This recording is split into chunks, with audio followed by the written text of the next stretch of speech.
Videos को share कीजिए ताकि जो है वो मुझे गुड अच्छा रिस्पांस मिले, मुझे एक मोटिवेशन मिले कि हाँ भी, क्योंकि जब आप लोग अच्छा रिस्पांस देते हैं किसी वीडियो पे, मुझे व्यूज़ मिलते हैं, रिस्पांस अच्छा मिलता है, तो फिर मुझे एक पॉजिटिव मोटिवेशन मिलती है कि मैं और मज़ीद जो है ना वो ऐसी वीडियोस बनाऊं और काम करूं और आप लोगों के लिए अच्छे अच्छे जो है ना वो टॉपिक्स और जो वीडियोस हैं, लेसन्स जो है वो लेकर आऊं। तो आई होप कि अब आप लोग जो है वो मुझे हेल्प करेंगे इस चीज़ में और मुझे एक अच्छा रिस्पांस देंगे। तो चलिए शुरू करते हैं। अच्छा, आज का जो हमारा आर्टिकल है, ये आर्टिकल जो है अभी आपने देखा होगा कि जो प्यूटन का वो जो राइट हैंड था, वैगनर जो वो ग्रुप था, उसका जो जिसने म्यूटनी की थी प्यूटन के खिलाफ, जून में की थी आई गेस, हाँ। तो वो कल जो है वो एक प्लेन क्रैश में कह रहे हैं कि वो फोत हो गया है, वो मारा गया है, और लोग जो है वो प्यूटन पे इस पे जो है ना वो स्पेकुलेट कर रहे हैं कि शायद he is behind this crash. तो खैर पता नहीं, तो उस पे आर्टिकल था डॉन न्यूज़ में। तो उस आर्टिकल का लिंक मैं दे दूंगी आपको डिस्क्रिप्शन में, वहां आप आर्टिकल पढ़ सकते हैं। तो वहां से ये वोकैबुलरी उठाई है। तो पहला वर्ड है मर्सनरी। मर्सनरी नाउन है, और मर्सनरी कहते हैं एक ऐसे इंसान को जिसको हायर किया जाता है लड़ने के लिए, ठीक है, जो पैसे लेके लड़ता है। एक तो होती है ना किसी भी कंट्री की अपनी एक मिलिट्री होती है, एक आर्मी होती है। नहीं, ये प्राइवेट लोग होते हैं और ये ग्रुप्स होते हैं। और आप लोगों को मालूम है कि वो जो वैगनर ग्रुप है, वो बनाया गया था, और उसका जो भी वो जो हेड था, जो प्रेगोजिन जो था, उसको जो है वो प्यूटन के काफ़ी क्लोज था, बड़ा उसका राइट हैंड की तरह था। तो उसने जो है वो म्यूटनी, आप लोगों को याद हो कि उसने जो है वो मॉस्को के ऊपर हमला कर दिया था। उसने कोशिश की थी प्यूटन को हटाने की और खुद उसकी जगह लेने की। तो वो खैर नाकाम हुआ। तो अच्छा, मर्सनरी मैं बता रही थी कि मर्सनरी मर्सनरी ऐसे इंसान को कहते हैं जो पैसे लेकर जो है वो लड़ता है। तो ये वैगनर ग्रुप जो है वो यूक्रेन के अंदर यही कर रहा है कि वो जो है मतलब पैसे लेकर, तो वो लोग जो प्यूटन के बिहाफ पे, मॉस्को के बिहाफ पे जो है वो यूक्रेन में लड़े थे। अच्छा, अब ये हेडलाइन है उसकी, उस आर्टिकल की। उसमें उन्होंने लिखा है कि रशियन मर्सनरी चीफ येवगनी, इन लोगों के नाम काफ़ी मुश्किल है, येवगनी प्रिगोजिन, प्रिज्यूम्ड डेड इन प्लेन क्रैश। प्रिज्यूम्ड कभी आगे बताती हूँ आपको। मर्सनरी चीफ जो है, मतलब उनका जो वो जो चीफ था, वैगनर ग्रुप का जो चीफ था, उसका जो लीडर था येवगनी प्रिगोजिन, मतलब उसके बारे में कहा जा रहा है कि वो प्लेन क्रैश में जो है वो प्रिज्यूम्ड डेड है। प्रिज्यूम्ड का मतलब, प्रिज्यूम जो है ना, ये पास्ट पार्टिसिपल है प्रिज्यूम का, और इसका मतलब होता है किसी चीज़ को अज्यूम किया जाए, मतलब कि ये लग रहा है, ये एक अजम्पशन है, कंफर्म नहीं है ना। अब भी किसी के पास कोई स्ट्रॉन्ग एविडेंस नहीं आया है, प्रूफ नहीं आया है कि वैगनर उसमें जो वो सॉरी जो प्रिगोजन है वो उस प्लेन क्रैश में, मतलब कि 100% कंफर्म कि वो मर गया, लेकिन प्रिज्यूम किया जा रहा है क्योंकि ये कहा जा रहा है कि वो उस प्लेन में मौजूद था और वो प्लेन क्रैश जो है वो हुआ है। तो जाहिर बात है कि वो कोई भी नहीं बचा, तो वो भी नहीं बचा होगा। तो मतलब प्रिज्यूम्ड का मतलब ये है कि ये माना जा रहा है, ये अज्यूम किया जा रहा है, अभी 100% कंफर्म नहीं है, कोई सॉलिड एविडेंस नहीं है अभी इस चीज़ का। अच्छा, नेक्स्ट हमारे पास है वो है जी अंडरवे। अंडरवे जो है ना, ये एडवर्ब है, इसका मतलब होता है कोई चीज़ जो जारी है, ठीक है, जो चीज़ जारी होती है ना, जैसे रिक्रूटमेंट इज अंडरवे। अक्सर ऑफिस में बोलते हैं ना कि रिक्रूटमेंट अभी जारी है, मतलब अभी जो है वो इंटरव्यूज वगैरह किए जा रहे हैं, और ये सारा कुछ जो पूरा एक रिक्रूटमेंट का जो प्रोसेस है वो अभी जारी है, ठीक। तो वो अंडरवे है। जैसे कि an investigation was underway in Russia on Thursday into a plane crash that left Wagner boss Yevgeny Prigozhin presumed dead. वो ये कह रहे हैं कि एक इन्वेस्टिगेशन चल रही है, N investigation was underway in Russia, कि रशिया के अंदर एक जो तफ्तीश है, इन्वेस्टिगेशन तफ्तीश को कहते हैं, तफ्तीश जो है वो चल रही है ऑन थर्सडे। थर्सडे में इनटू प्लेन क्रैश के बारे में जो है वो तफ्तीश चल रही है, that left Wagner boss Yevgeny Prigozhin presume dead, कि उस तफ्तीश में ये कहा जा रहा है, ये माना जा रहा है कि जो प्रिगोजिन है वो मर गया है 2 months after his rebellion against the countries military leaders, ठीक है। 2 महीने जो उसने जो रिबेलियन किया था ना, रिबेलियन का मतलब है बगावत जो उसने की थी, तो उसने मुल्क के खिलाफ जो बगावत की थी ना, वो 2 महीने पहले की थी, वो जून में की थी ना उसने। तो अभी अगस्त है, तो वो 2 महीने पहले उसने की थी।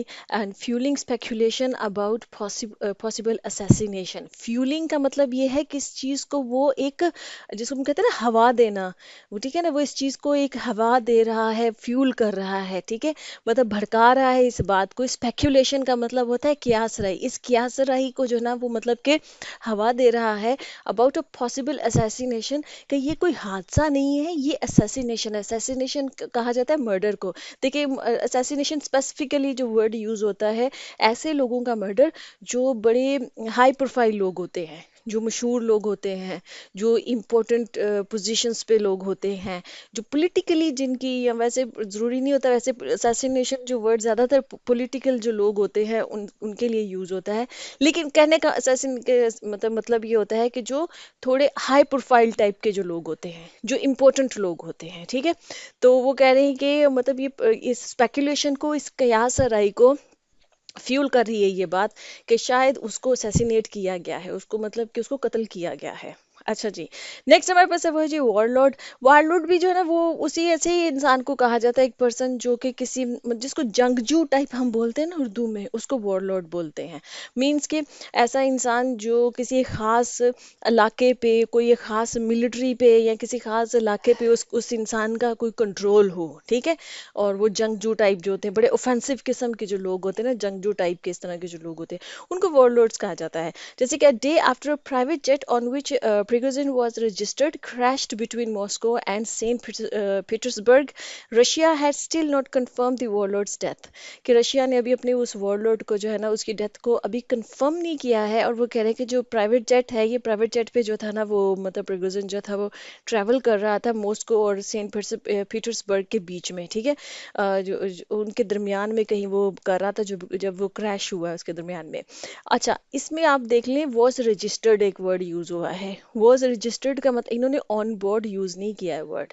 ऑन बोर्ड का मतलब ये होता है कि उस पे सवार था। ऑन बोर्ड कोई शख्स होता है ना, तो उसका मतलब है कि वो उस प्लेन पे, यहाँ शिप के लिए भी यूज होता है कि वो मतलब कि उस पे सवार था।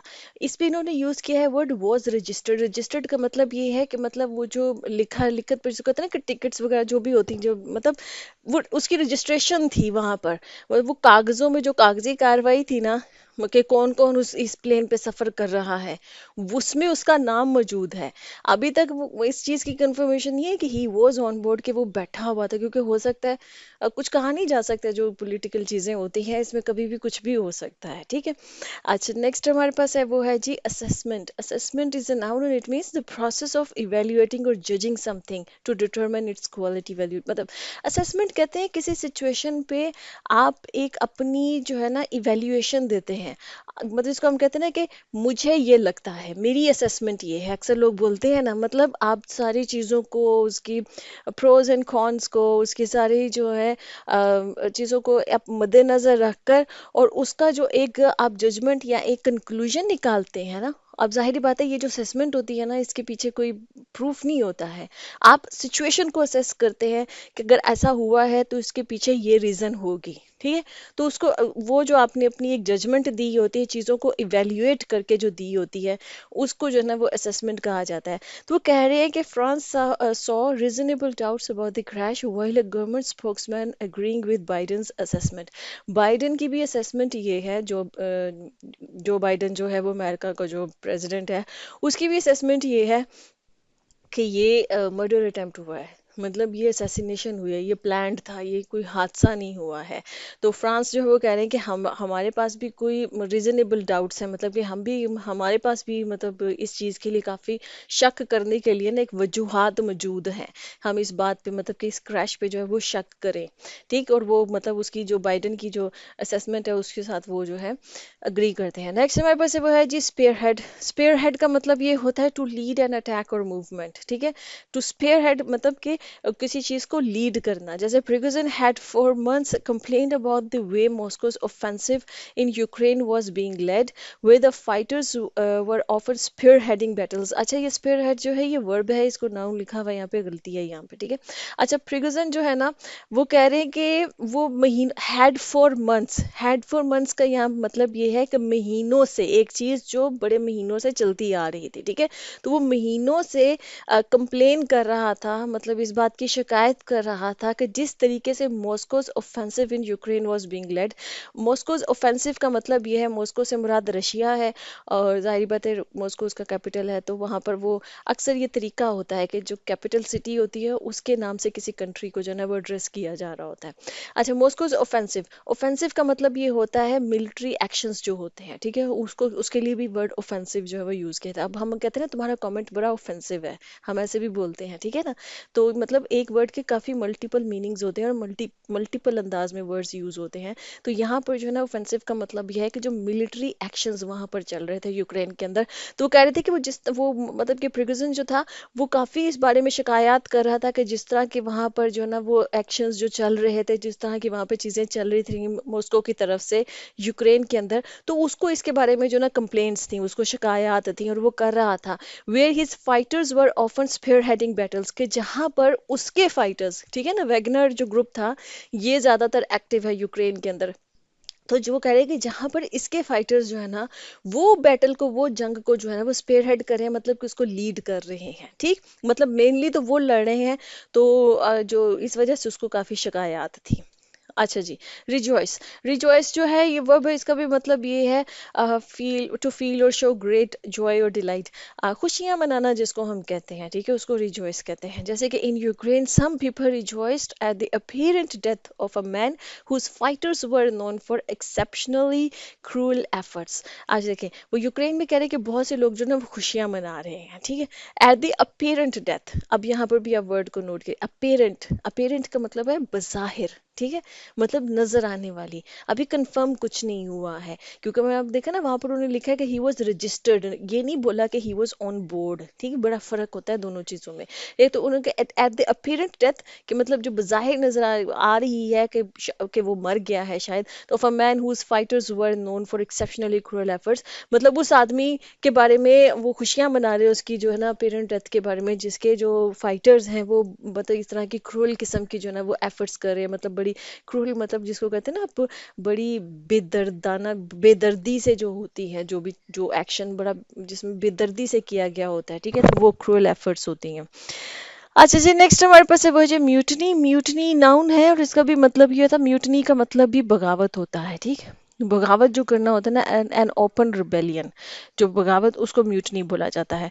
प्रिगजन्स फेट हैड रिमेन्ड अनक्लियर, प्रिगजन की जो फेट है, मतलब उसकी जो किस्मत है वो अनक्लियर थी, मतलब अब इसको बामुहावरा तर्जमा करें ना तो इसका ये मतलब होगा कि प्रिगजन की जो किस्मत का फैसला नहीं हुआ, since his mutiny was halted, जब उसकी म्यूटनी जो थी, उसकी जो बगावत थी वो हॉल्ट कर दी गई। हॉल्ट का क्या मतलब है, हॉल्ट यहाँ पर हम देखते हैं, हॉल्ट का मतलब है bring or come to an abrupt stop, किसी चीज को हॉल्ट करने का मतलब यह है कि किसी चीज को अचानक से आपने स्टॉप कर दिया, ठीक है, या तो वो खुद से स्टॉप हो गया अचानक से, या उसको स्टॉप कर दिया गया, तो उसको होल्ड किया गया है, या वो चीज़ होल्ड हुई है, अचानक से एक चीज़ चल रही थी और वो अचानक से स्टॉप कर दी गई। तो वो कह रहे हैं कि प्रिगजन्स फेट हैड रिमेन्ड अनक्लियर, मतलब प्रिगजन की जो जो किस्मत थी ना उसका फैसला नहीं हुआ, जब उसकी जो म्यूटनी थी वॉज होल्टेड, जब उसको अचानक से रोक दिया गया, जब उसने अपनी बगावत की तो आपको पता है ना वो बीच में फिर उसको रोक दिया गया, और जो है वो बेलारूस जो है वो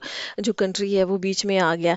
अच्छा आगे पढ़ते हैं ना, by a highly unusual deal brokered by neighbouring Belarus, Belarus जो है वो रूस का नेबरिंग कंट्री है और उसका एलाई भी है, और उसके बारे में उन्होंने कहा है कि जब उसका जो उसकी जो म्यूटनी थी उसको अचानक से रोक दिया गया, और एक ब्रोकर का मतलब ये होता है अरेंज और निगोशिएट एन एग्रीमेंट, ठीक है, जब एक अनयूजुअल डील ब्रोकर्ड, मतलब एक बड़ी अनयूजुअल किस्म की डील हो गई, मतलब एक अग्रीमेंट हो गया, उसके बाद जो है ना वो म्यूटनी उसकी जो है ना वो होल्ट होगी, मतलब क्योंकि जाहिर बात आप लोगों को मालूम ही होगा। तो वो कह रही है कि बेलारूस जो है ना वो बीच में इन्वॉल्व हुआ था और उसने ये की थी, which involve Prigozhin and his fighters going into exile in the Moscow allied country. हाँ, तो जो ब्रोकर की गई मतलब कि एक डील जो था वो उस बेलारूस ने जो है वो प्रिगोजिन और जो प्यूटन था, समझ लें मतलब मॉस्को समझ लें, प्यूटन समझ लें, रशिया समझ लें, उनके दरमियान में वो डील करवाई, which involve Prigozhin and his fighters going into exile.